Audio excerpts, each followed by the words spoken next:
Hello and welcome to my shop, and thank you for joining me here. It's June 23rd, another rainy day. Oh my gosh, it's like 3 rainy days in a row now. And so I'm going to be changing the wax capacitors out in this radio. There's 4 of them sitting here. That's what I hope to do today, and maybe we'll do some experiments and see what effect it's having. This capacitor came from here, and I was suspicious that it was leaky, and I became suspicious, in fact, it was actually a paper capacitor. I've seen some that look just like this, that if you crack them open, it's a paper capacitor inside, paper wax. This one, when I tested it, tested just fine. It tested almost like new, so too bad I cut it out. There was no reason to, but nevertheless I did.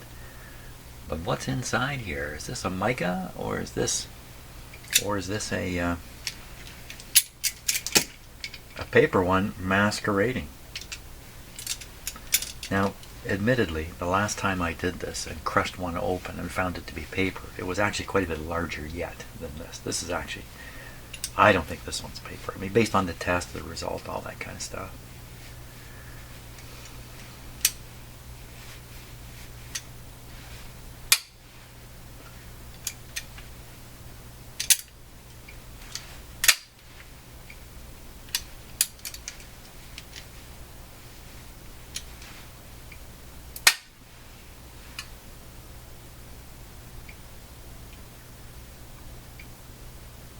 I think I may have cracked it actually.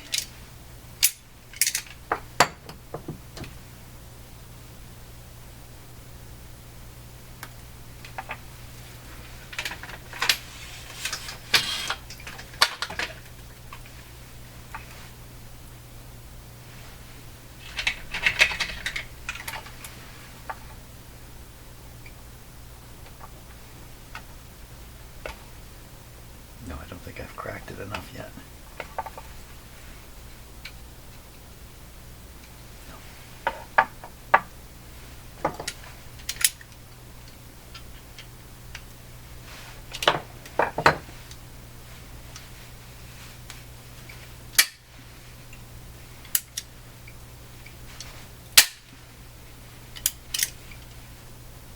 Oh, it's cracked now. Let's take a close look at what this material actually is, too. Oh, okay.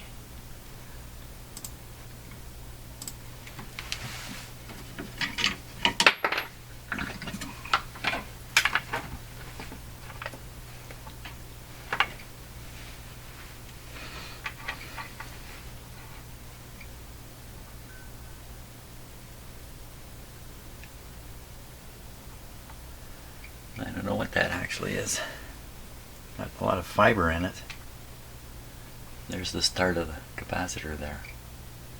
I think we can already see it. It's going to be a mica.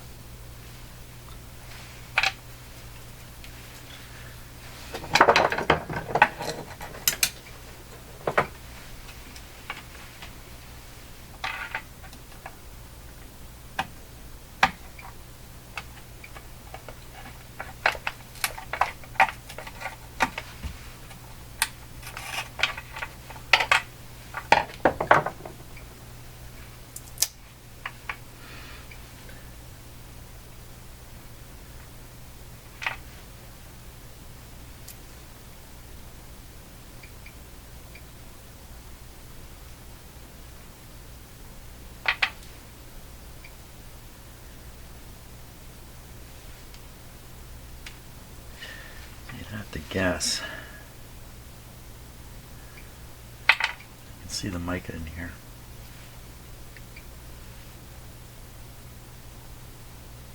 No question, mica capacitor. And these plates on the outside clamp down onto a metal plate on one side. I guess the other clamp is clamping the other metal plate. Or maybe there's a series of them in here. Looks like there's a series.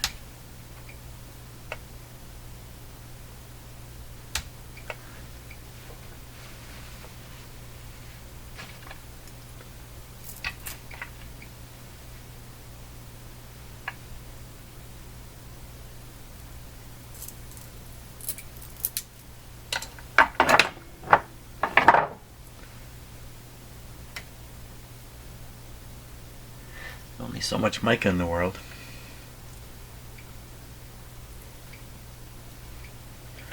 Okay, the truth is known.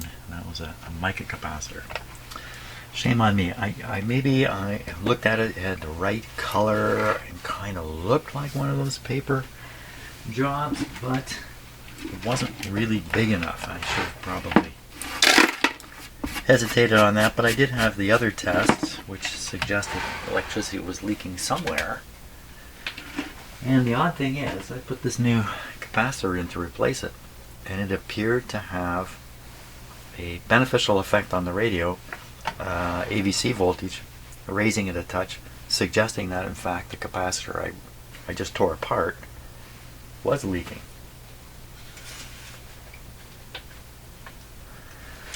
Okay, so we'll just leave that as I guess a question mark. We don't need all this equipment hooked up here. We need to pick the next capacitor. So one of the things about this radio, and many of them I have found, is when you turn the volume down, it doesn't go away. You can still hear the radio playing. But is that because that's how they designed the radio and that's the way it was going to work? You couldn't really turn the sound to zero? It always had a bit of sound? I kind of doubt that. So what's that effect all about? The reason I'm mentioning this now is I'm looking at the audio capacitor that comes from the volume control. This one also has some potential to leak DC through it and affect the next tube. So we'll take a look at that on the schematic. I've never checked it to see how much of an effect it might have. The voltages involved are a little low, but let's take a look and see. So what this is doing is it's connecting the volume control output to the grid of the triode in this tube. And there'll be a big resistor, probably this little big resistor here, big value resistor sitting here. And the bias on this tube, I believe it's just self-biased. It just develops its own bias, I think. But if there's a little bit of DC coming through here, then this may add to the biasing of that tube. I don't really know for sure. That's why we're doing this. We're doing these experiments here. So let's take a look at the schematic here and see what we see. Okay, so what we're wondering about is this capacitor right here, and if it were leaky, or let's pretend it's not even there, what would you get if you hooked this straight up? So it does go straight up to the grid, and a very large, 10 megohm, very, very large resistor here. What happens is, if the grid is not negative enough, if it's a little bit positive relative to the cathode, it'll start picking up charge, and it'll force itself more and more negative until it becomes biased sufficiently, just sufficiently. That's probably what's happening here. So it's probably going negative 2-3 volts, I don't know. We can measure it and find out. This great big resistor is not going to bleed down the tiny charge that's building up on the grid here. It's going to allow it to build up. You get more and more charge in here, more and more pressure, and therefore voltage. Now along comes this connection, connecting to here. So if the volume is turned to 0, this connection is here, right to the B minus, or 0. We call this 0 volts here. And what would it do? It would put a ground right on the grid. You'd think, why, that would silence things. If this capacitor were weak, if this were like a resistor here, then you would never get this completely grounded right here. I wonder if that's part of the picture. There's still there's no sound here, but you don't know what's going on in these volume controls. The slider doesn't necessarily hit completely to 0 here. It may stick a little bit up. There may just be a little bit left there. I don't know. Hard to say exactly why you still hear hear it. I think another possibility is this tube could be leaking audio right through it.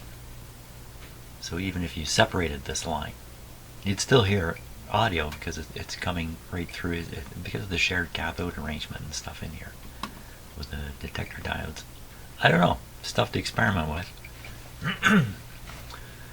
Now, there's a DC voltage here. If you tune in a strong station, we know it's up around 7 volts. You have 7 volts here, and it's dividing between these two resistors, 47K and 500,000. So most of it is ending up here, across here. So let's say you've got 5 volts for fun. We'll say there's 5 volts DC sitting here. If you turn this up, and if this were leaky or just a resistor here, then you'd be moving negative volts onto this grid. So you'd be controlling the bias of this grid this way. What would really happen? I don't know. There's a capacitor here. Its purpose, primarily, I believe, is to block the DC I'm talking about. So I would guess that if the volume's low, you'd have little extra influence of DC from here, little or no. You turn the volume high, you'd be picking up more and more of this DC voltage, conveying it through here, through this leaky capacitor. None of it's going this way, it's going to charge up here. So if you put a voltmeter on here, tuned in a strong station, and then turn the volume up and down, a DC voltmeter would show a variation here if this is leaky. That's the kind of test we could try. The thing about putting a voltmeter on the grid circuit is we're talking about 10 megohms here. Whew. That's the same as my meter. My meter's at 10 megohm input, but I have one that's 112 megohms. You could hook that up here. It wouldn't influence this voltage. I'll have to do that. So that's what I'll do. I'll hook up my high input impedance meter here. We'll measure the voltage on the grid here. Fool around with the volume control, see if the DC goes up or down or what. Just fool around a bit and get used to what's going on. Then we'll go at this capacitor and see if it changes anything. That's the plan. Okay, so I'm hoping this doesn't turn into a fiasco, because sometimes these kinds of experiments just kind of don't work out. Let's put it that way. So I've got radio ready to go. I've got the antenna connected and it is turned on. Plug in the power here. I have this meter connected to read the AVC voltage, which we are familiar with now. So I'm expecting something like 7 volts on here. When I tune in a strong station, the meter should be straight up. And then I have my other meter over here, the extra high impedance meter, this guy, ready to go but not connected. Not connected at all. This one takes a little bit of time to warm up and for the zero to settle, but it looks like it's ready to go. So first, and then I have the oscilloscope in the wings waiting for its turn. But the thing about the oscilloscope is even though I have a ×10 probe, it may load the circuit down. That's one of the things we want to find out. Also, when I put my high impedance meter on, does it load it down? Okay, so first thing is just get this guy going. So volume down and power on. Oh, notification coming in here. Environment Canada has issued a rainfall warning for Aurelia. Oh my gosh, we got a rain. How many rainfall warnings have we gotten in the last couple of days? Okay, concentrate on what I'm doing. Here we go. So just to be clear, the objective is find out the operating conditions of the radio with this old capacitor here, replace the capacitor, see what the new operating conditions become. The suspicion is a leak is occurring through this capacitor and it's having an effect. What effect? Probably an undetectable effect in terms of sound coming out of the speaker. That's probably the case. I mean, if it were driving the bias way off on this tube, then we might get some clipping type distortion that you would hear. It might make the sound kind of fuzzy on high volume. Okay, she's warmed up. Let's give it the full.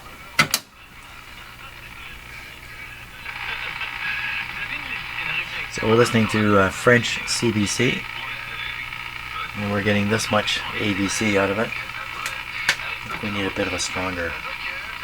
Let's tune it. No, that's about it there. Let's stick with this. We won't get distracted by what they're saying. You turn this down. Quite a hum in this radio.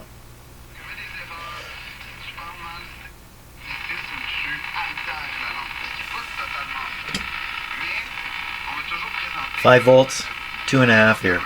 See the audio effect? I thought we solved that. Oh, I'm on the wrong side. Go on the other side.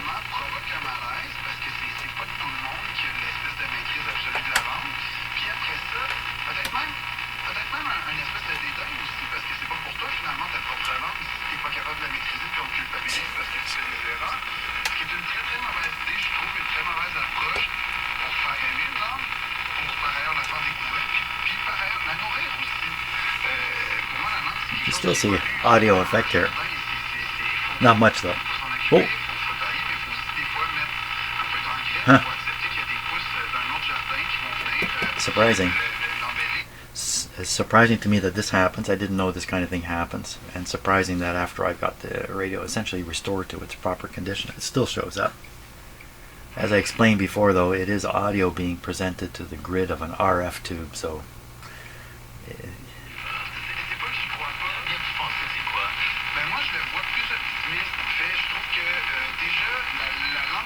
okay, next step. We take a look at the grid bias here. Now, does this affect the radio? First, let's try that. I might as well move you over this way.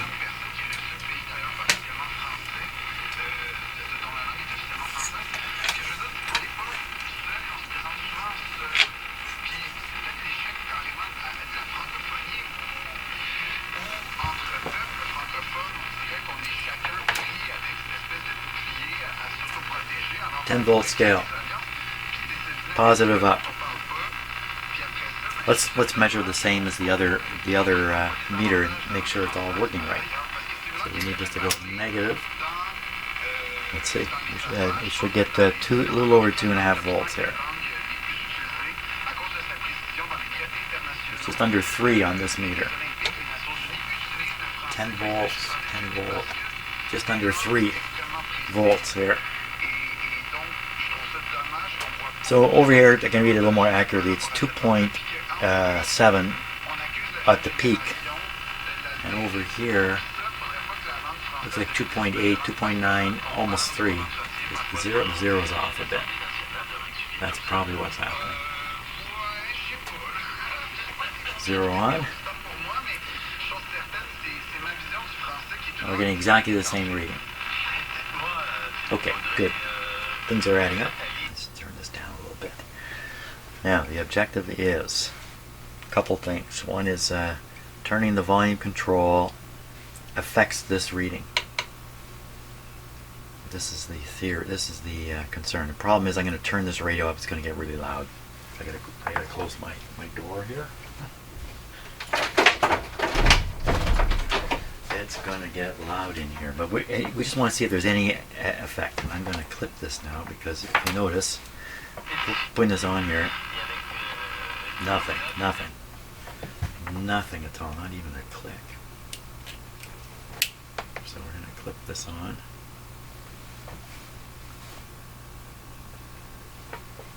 So this is the output of the volume control at the grid of the triode. It's not very stable there, but nothing's going to move. Here we are. So there's a negative voltage here right now of, let's see, that's a 1 volt scale. So we're 0.7 volts. Now I'm going to vary the volume and we'll see what happens to that voltage.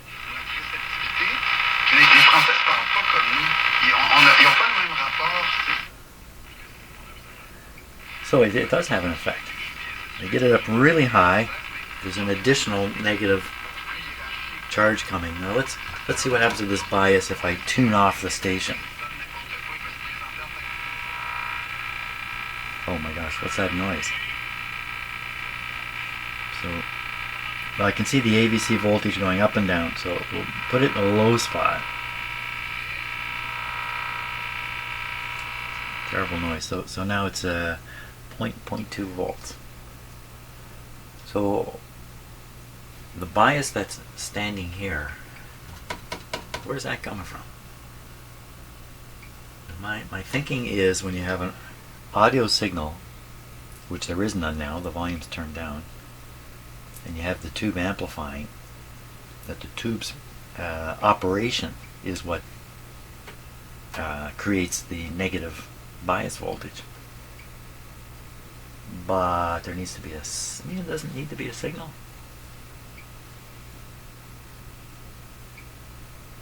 I don't know, there must be more to this than I realize. Certainly there's more to this than I realize. That's rule number one in life.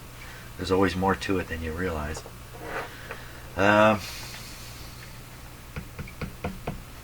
Okay, so is some of this voltage leaking through this capacitor?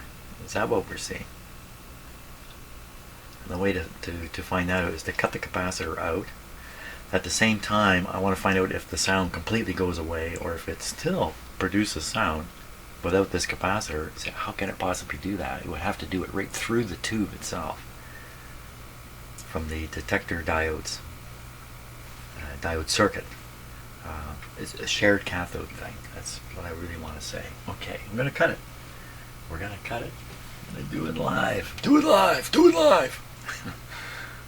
I really don't want this blasting away in here. So let's go back to a station. Let's go to a strong station. This way. Which Mayor Olivia Chow says is a priority. We'll see what we can do to okay, this is a much stronger station. Any kind of space for Sunset to at least the exhibit to continue. 5 volts. 5 volts. We'll do the volume thing again, watching this. 9:35, summer Sundays. Not as much effect, but I think that's probably because wait a minute. What do you mean not as much effect?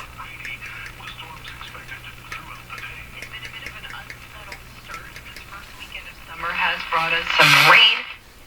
Oop, here's that speaker rattling away there. Has broken up a little bit. No longer under heat warnings here across. So we turn this, we just tune this to nowhere. It's hard to find nowhere. It's a station everywhere. There we are. Okay, that's a minimum. Too bad about the noise. I thought this was more active.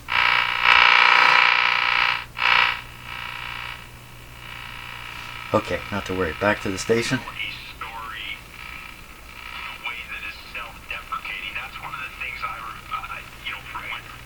Okay. Nip the capacitor. The sound should disappear. This voltage should, we don't know.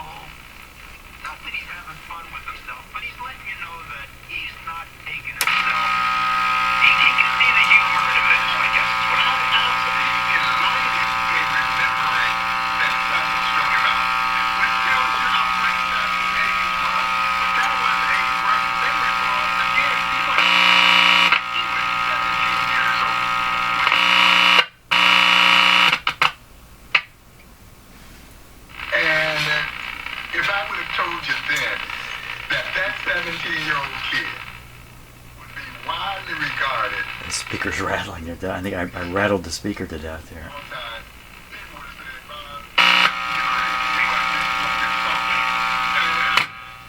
Okay. Well, I could have anticipated that too. As soon as I took this capacitor off its connection, it became an antenna. An antenna connected directly to the grid of the output tube here, or the preamp tube. And so, any surprise? Suddenly, hums are screaming out of it? No surprise at all. Notice nothing happened over here at all. no variation occurred that I saw anyway. I got a little excited when the volume got so high. So I mean, I've made solid observations here, but it struck me that it did nothing. So only under high volume, you fetch a little bit of the AVC voltage, stick it through, and raise this. Stick it through and raise this. That's good talk, Jim. Okay, let's test this capacitor now. We'll just see how or if it's even bad. Every other capacitor out of this radio has been bad.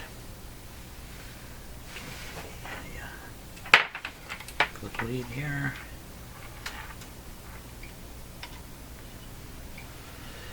Where'd he go?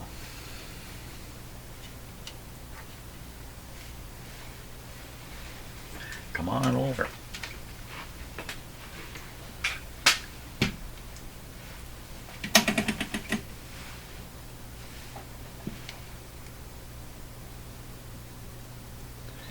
So I think if the capacitance of this were going up and up and up, for some reason, it's just getting weaker and weaker, it would be getting more and more open circuit, if you like, or heading towards an open circuit.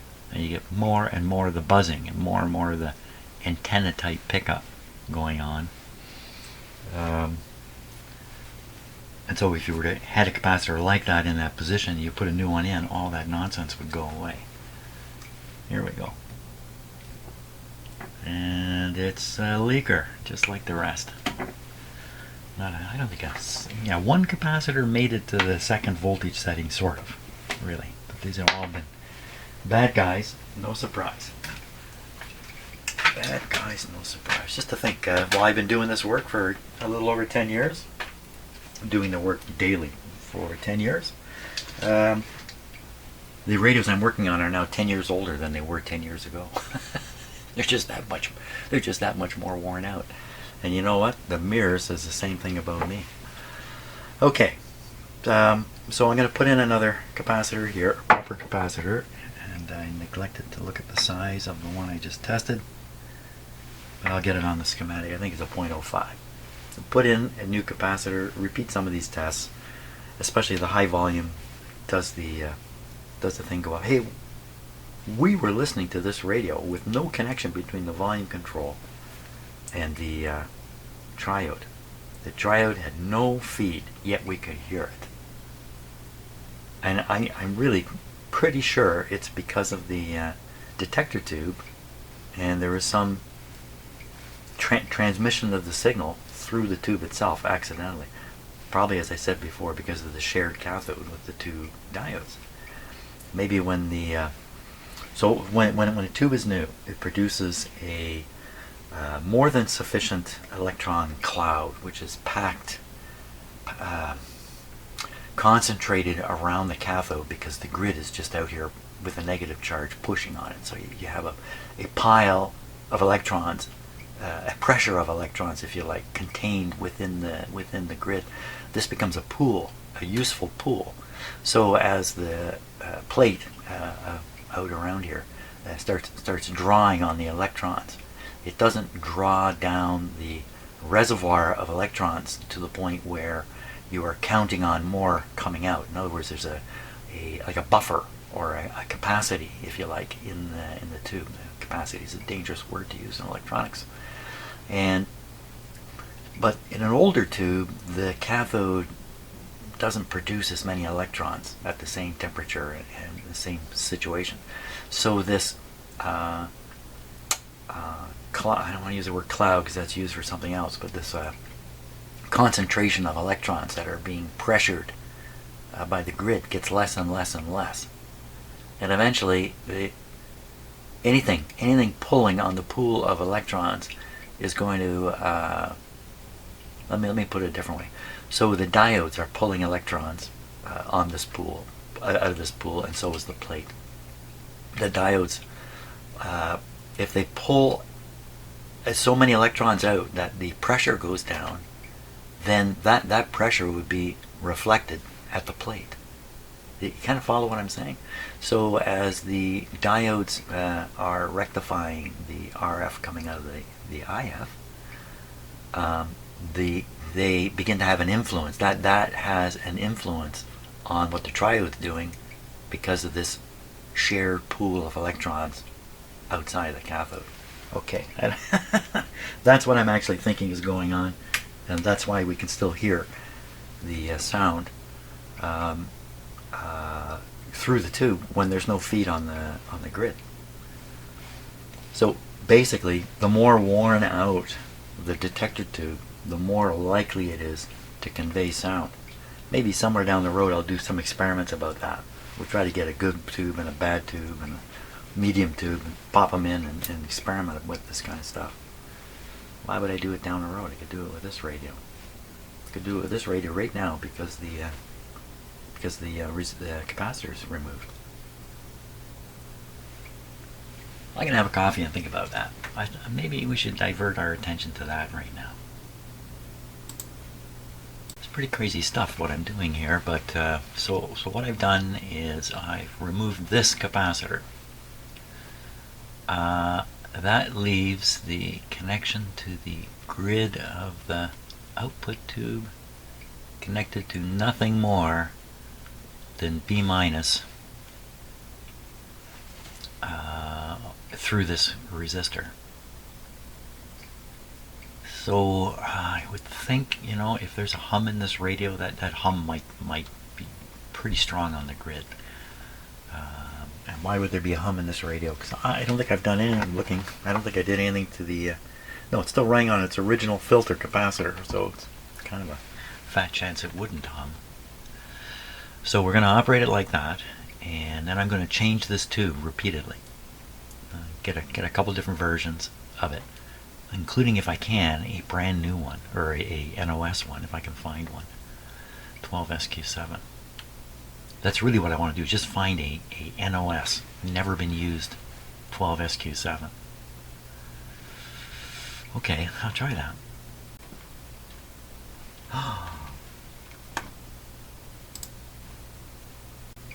A very disappointing thing happened. I thought I was running the video when I wasn't. And I just did a really interesting experiment here, and it did not get on video. Son of a gun.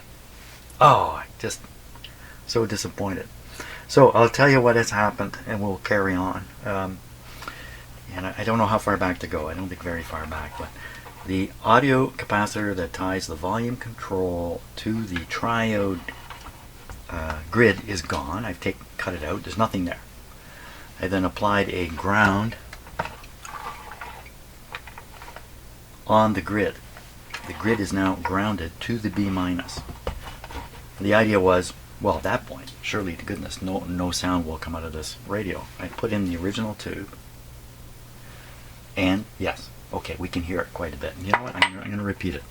I'm going to repeat it. So this is the brand new, never been used. This is the, I think it was in good shape anyway, tube. Okay, let's turn it back on. Let's just repeat this. I'm so disappointed when I found out. I've had this happen quite a number of times over the years where I've had something really interesting happen and the video has not been running, usually because I've chosen not to run it at that moment. But other times I've had things happen with the video not running where I thought it was running. Oh, that's what happened this time. Okay, so original tube in, no connection between the volume control and the triode grid. Triode grid grounded, shorted to the B minus. Here's what you get. Can you hear it? Volume does nothing, of course.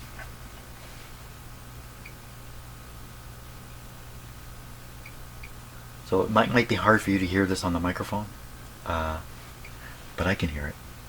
Now we're going to pull this tube out. I need to turn the radio off. I was going to pull it out and leave the radio operating, but this kind of radio is not a good idea to do that. This kind of radio being all these tubes are in series. Because you don't want to have a bunch of hot tubes and then put a cold one in. Like so suddenly. Why is that? Because now that I think about it, what I just said probably isn't really very important. Here we go. So new tube, grounded grid. Is there still some audio getting through? That's the question.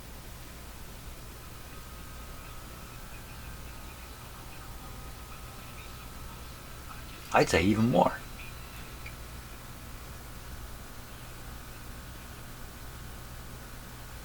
For a while. Sounds like it's gone a little quieter now. You can still hear it. I can still hear it. So there still is leakage going through. And so at the risk of repeating myself, because I don't know what I videoed and what I didn't video, what I believe is happening here is we have a cathode that's producing electrons. They come off the cathode. The grid is sitting here negative. The grid is pushing them back. They're building up a pressure. So there's a pressure between the grid and the cathode of electrons. And that containment provides a source of electrons that can be drawn on without drawing electrons off the cathode. This is a critical situation. So the cathode is kind of just keeping the bucket full, and the tube itself is drawing from the bucket of electrons. But in an older radio with a worn out tube, not as many electrons can be produced by the cathode. And the result is a depletion of the number of electrons that are in this zone. How come they're depleted? Because they're being drawn off all the time to go to the plate. So you're running the tube with a depleted number of electrons in the buffer zone, if I can call it that.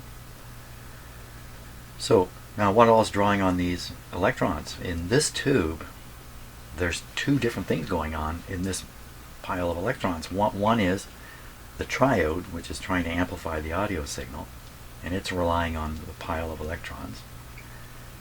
And the two detector diodes that are rectifying the RF that's coming through there, they're also drawing on the same pile of electrons. Now, as you can imagine, if you have lots and lots of electrons in the supply, draw here, draw there, they won't affect each other. But when the thing gets depleted, then when you draw some for the detector, you will cause an effect that can be picked up in the triode. Or in other words, right now, with this radio sitting here, the triode itself is doing nothing. The triode grid is doing nothing. Yet we can hear it because the electron, I don't want to use the word cloud, the electron, I think there is a word for it, the electron pile at the cathode is weak enough. Even in a brand new tube, this is a brand new tube, we can still hear it. How could you possibly draw on it without having this effect take place? So I think the answer is you can't. And here, this is what I think I've discovered here. The secret is, here we can still hear the radio, yet when these radios come out of the store, you can turn the volume down to zero. It's zero. It definitely goes to zero. This one's not connected right now. Right, the capacitor feed is removed, so there's no feed from the volume control. So when you turn the volume down, you connect the grid of this triode to ground. Yeah, I stopped because that's how it is right now. Right now it's connected to ground. I still hear it. Let's disconnect it from ground. Okay, that's exciting. I'm going to turn it off for a minute while I do this because I'm a chicken. Okay, we're going to disconnect the ground here. Okay, so this is what it would sound like ungrounded. Then I'll be able to make my point. Here we go again. Okay, so ungrounded now, it's much louder. Like, listen to it. Oh.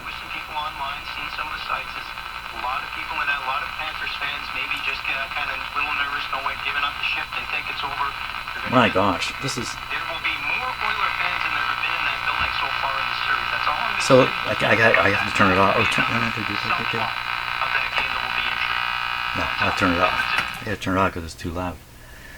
So what's happening here is the combined tube allows a signal to go through probably for the process that I was describing, or something close to what I was describing is happening. And so you can imagine then when the tube maker presented this tube to the radio makers, and the radio makers said, well, wait a minute, shared cathode, the sound's going to go right through, because they would know this. I mean, I'm just learning it. And then the tube makers say, no, you just arrange the volume control so that when the volume control is set to zero, it's actually placing a ground on the grid of the triode. And so even though the triode is trying, has the capability of just making the sound go through this way, it can't, because you've grounded it with the volume control. It's not just selecting how much of the audio to send through, it's also grounding the grid.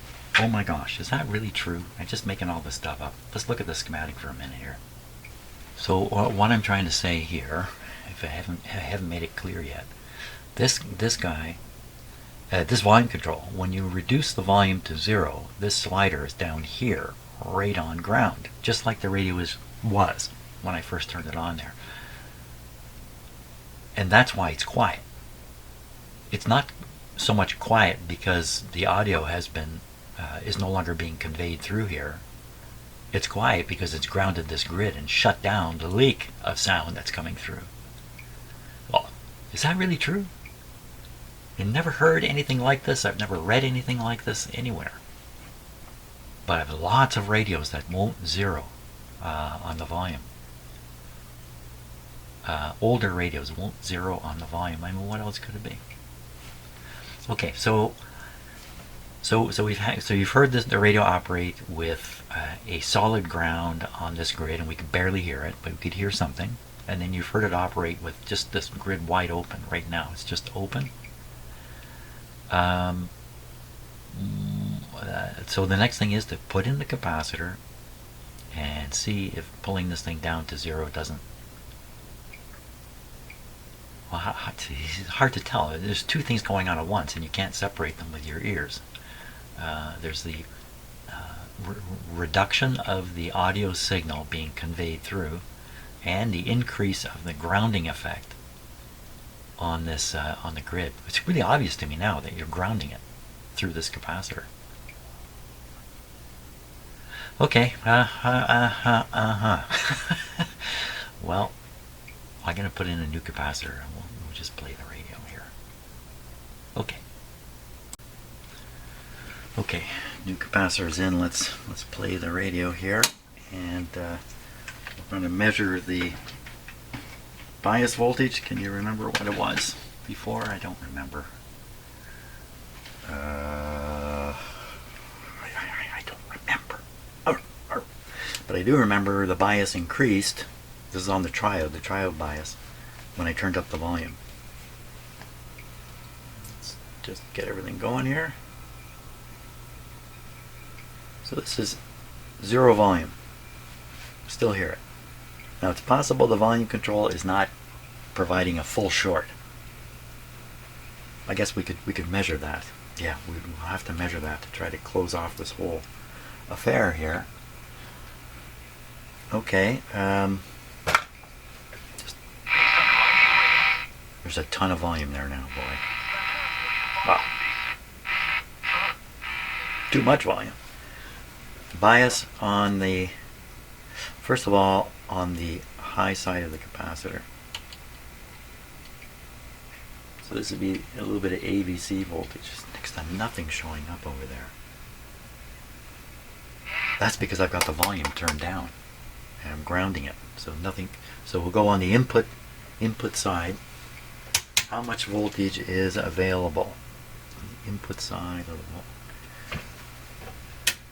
not much. Nothing. What am I doing? What am I doing wrong? If we look at the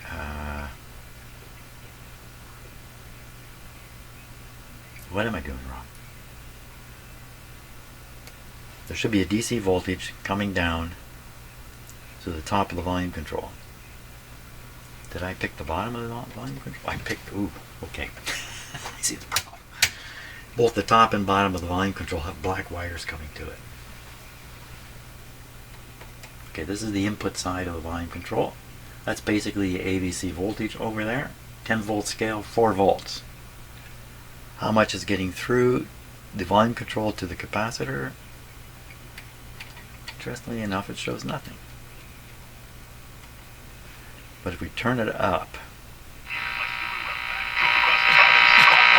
I can't turn it. I'm going to blow the speaker if I turn it right up here.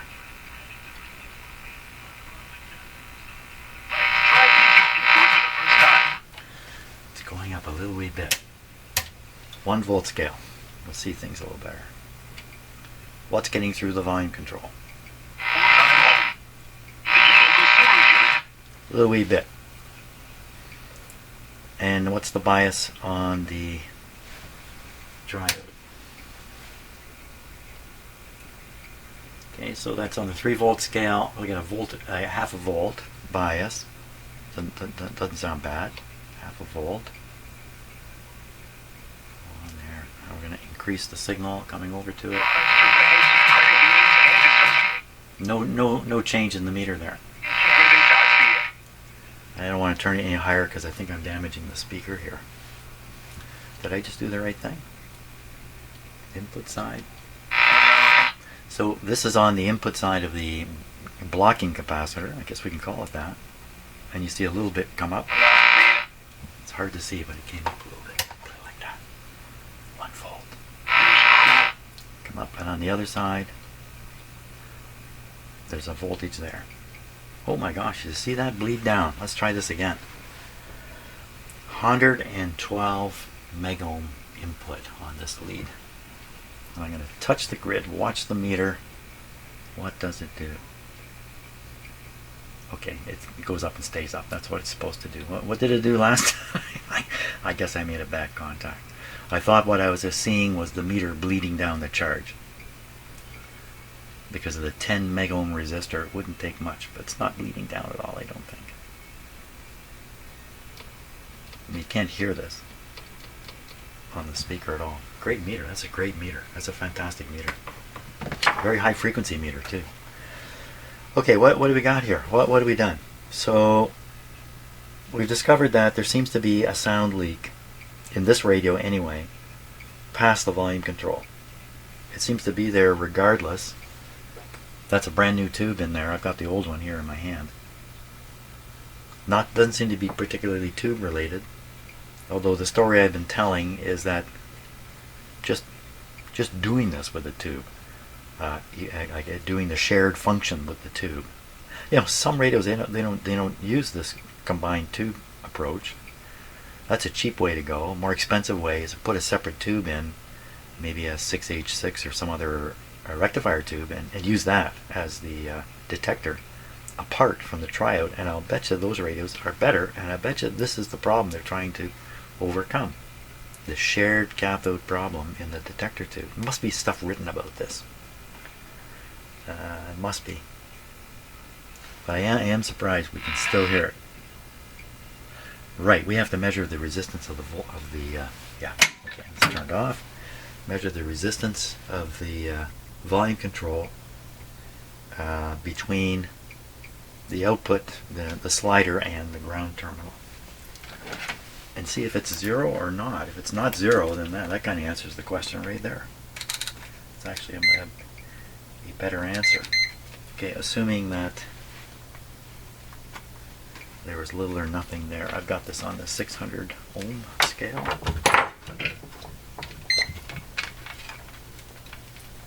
Sensitive scale. Okay, so we would expect a 0 here. It's more than 600 ohms. I turn it right off.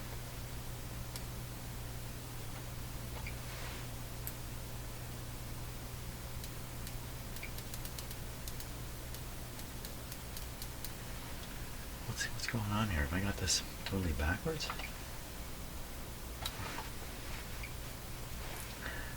Somebody help me out. Things have gone awry here. So this is input, no, it's just it's just blame it on the coffee. Okay, what is the resistance with this set? It's actually switched right off, so it can't get any lower, and the resistance is 20, you can't see it, 25 ohms, 30 ohms. Let's just turn it on and then down to as low as it'll go. What do we get now? We get less. How's that happen? Okay, I'm going to clip this, put my own meter on here.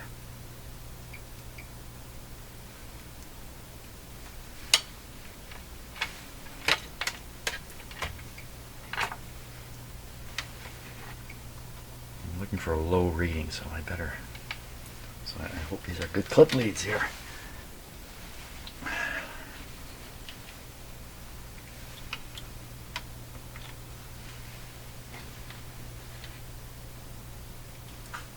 Okay, same reading. Turn it off. Goes up a bit. Now we'll turn it up. Very slowly. Oh, it's just going up. Going up from here. So it should go all the way up to, I think, 500,000. So there we are, 500,000. But it doesn't come down to 0. Not when you look closely. 18 ohms left. Now I did put a short on. Short was really short, so I would be surprised if there's any 18 ohms left in the short. But even with the short, we could still hear it. With this extra 18 ohms, when I reconnected here, louder yet. I don't know what to think. I'm gonna have to do this with more radios, especially ones that have this leak through thing, until I find one that doesn't leak any sound. Well, what would the difference be? Just the volume control? That could be, you know, if the volume control went right to 0. No, I've already shown that putting a 0 on the grid doesn't actually kill the situation. That's pretty weird. I don't know. Can you sell a radio in the store when the guy turns it down and it's still going? Hey, there's something wrong with this radio. I'm not buying this one. Something wrong with it. I can't turn the sound off. Don't sell me a radio. I can't turn the sound off. There's got to be something going on here. So, okay, and maybe you know, and maybe you know, or you have some good ideas. By all means, throw the comments in the comment section. Especially if you should happen to be more knowledgeable than me, and you know exactly what's going on. Go ahead. Let everybody know. Because I don't. So I think I'm going to leave it at that at this point. Managed to change one capacitor. That's about all. Good. And I also crushed a capacitor. Maybe I changed 2 today. I can't even remember what I did. Yes, sirree. Okay.